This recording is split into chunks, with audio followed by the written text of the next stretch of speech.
السلام علیکم ورحمۃ اللہ وبرکاتہ۔ راویوں کی جماعت جس نے ایک استاد یا زیادہ اساتذہ سے حدیث کا سماع کیا ہو طبقہ کہلاتی ہے۔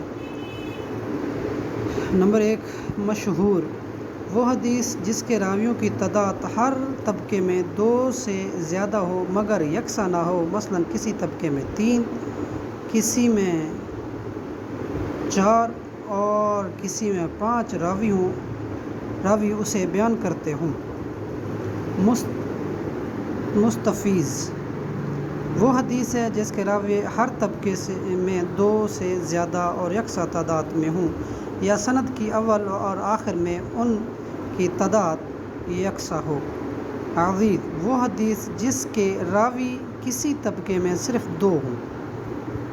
اور غریب وہ حدیث جسے بیان کرنے والا کسی زمانے میں صرف ایک راوی ہو، اگر وہ صحابی یا تابعی ہو تو اسے غریب مطلق کہیں گے، اور اگر کوئی اور راوی ہو تو اسے غریب نسبی کہیں گے۔